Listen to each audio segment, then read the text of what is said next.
What's up, guys? We're here today with the stars of the Running Man, Colman Domingo, Glen Powell. Guys, it's an honor to be here with you. Colman, I wanted to start with you because I got the chance to go to set, and there was just a really transformative moment for me, and it was getting the chance to watch you work and control that crowd as you're the host of the Running Man on stage. You absolutely own that stage, but for me, there were some little hiccups here and there. But I was really transformed by your mindset and the way you carried yourself through those hiccups because you really galvanized the crowd, you embraced the moment, and you really brought it. So, Thanks. What is your mindset through working through the hiccups of a scene that allows yourself to carry yourself with such grace?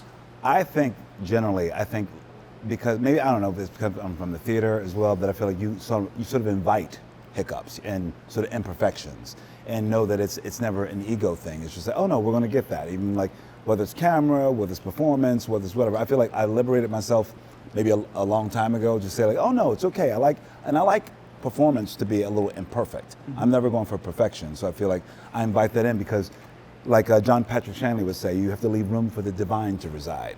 And so for whatever that tricky space is, like I can rehearse my words and things like that, but when I get on set with this guy, I don't know what he's going to bring me, so I feel like that's the dynamic nature of it. It's like, oh, what to play off of this, and to make sure that that's organic and natural. So I feel like you work through, you look at it as it's all an opportunity, I think, and I feel like that's where you get the magic and the things that you didn't anticipate would happen. So that's what I have to say. For sure, you brought everyone together and then brought it on the next take, and when we saw the magic, it was just like, it was movie magic to a T. Thanks, man. Well, but also like I have to give it up to my cast members and also with the background actors. The background actors, I'm just someone who knows that every background actor, they want to actually be involved and they want to feel like they're a part of it. And so I knew that my job was to sort of enlist them and let them know that they had a very impactful, serious part of this program. Yeah. We will be nothing without them with our show. It's like they carry the bloodlust. So I really wanted to ignite them, and so I knew that part of my job as well was to enlist them to know that they have a very important role in our film. Speaking of background actors, I actually got the chance to be a background actor. You did? Yeah. Glenn, I got to watch you work, do your thing. You were an absolute badass in this film. Oh, thanks, man. Ben Richards is very different from Chad Powers from Hangman. Yep. You definitely go darker in this film. Yep. And so, what has been your favorite part about the process of making this film, and how does Ben stand out from the previous characters you've played? That's a great question. I will say that when Edgar first, said, he's like, hey, I want you to be Ben. He said, I need you to be Bad Mood Glenn. he's like, happy Glenn can't come into this equation. This has got to be. Ben Richards a little grumpier. The world hasn't been very kind to him, and but it's really fun. He's a tank, and there's something really fun about going into that experience, especially like when you have Colman, who's like, everything is sort of like a bit of like a song, like it's easy and fun. He keeps this thing like it is murder, it is life and death, and he keeps this thing life, and I'm like alive, and I'm like this guy who's like the audience surrogate, who's like reminding everybody like people are dying, and no one like seems to be able to be treating it like that. Like there seems to be this sort of what cognitive dissonance, what I mean? It's like. What are we rooting for? Yeah, exactly. And so I find that it was just a joy to play, but it was definitely the most physically taxing. You did everything. Yeah, it was tough. It was tough. It was great though. I mean, I had a blast, but it's like, what the funny part is like, the background on this thing, like when you're working with everybody, they are so energetic. I mean, you see them in this movie. I mean, you're probably, I saw it again last night, but like everybody is like, just so energetic and intense and crazy, and you were just working them feral, But I was like, you guys have to put on performance in this movie, which is like it's really extraordinary. The energy is palpable in that studio. For sure, but it all came together so well, and again, there was just like an energy to set, and so with just the vibe around everyone that everyone was bringing to the table, that made it magical for me.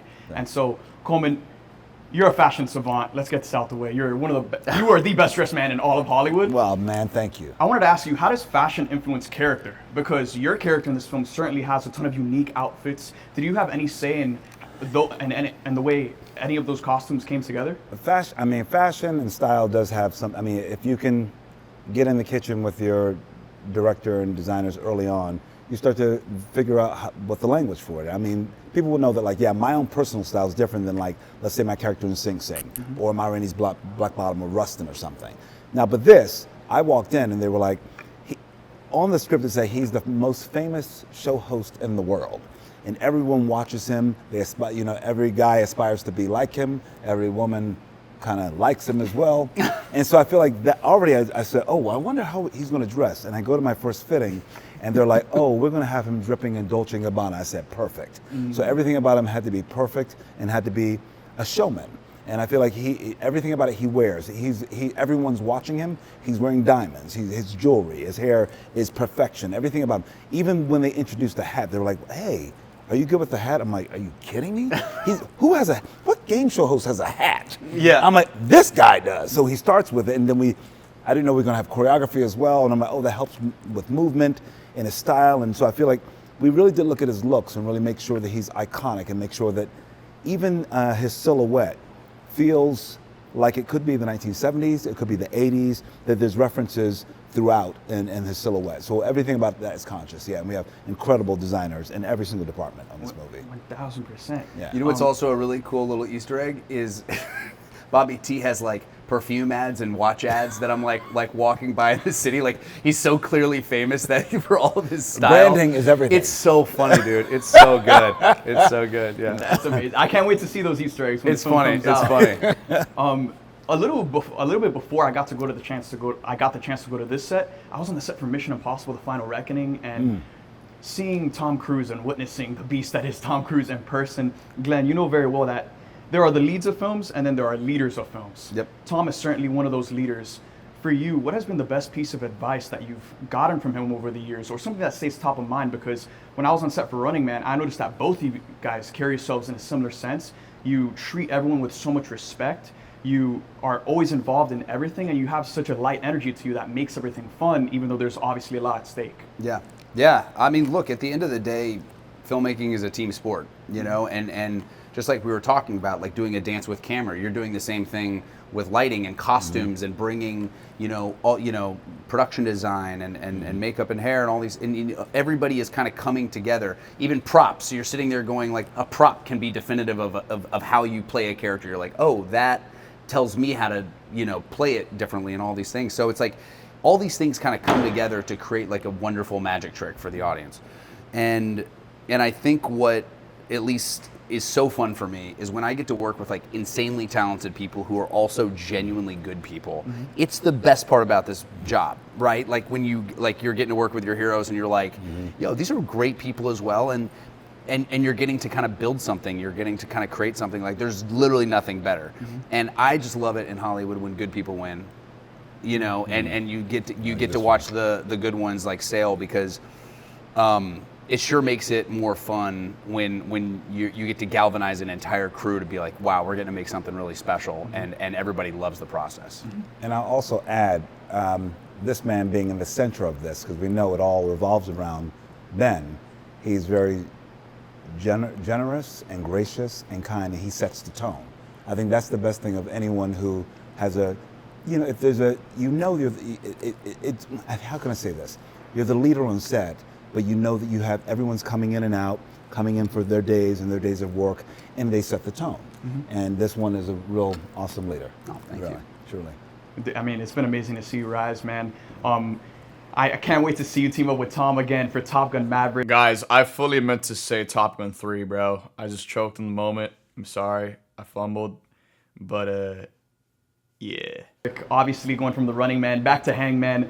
What excites you the most about revisiting Hangman and just going back with the Top Gun crew?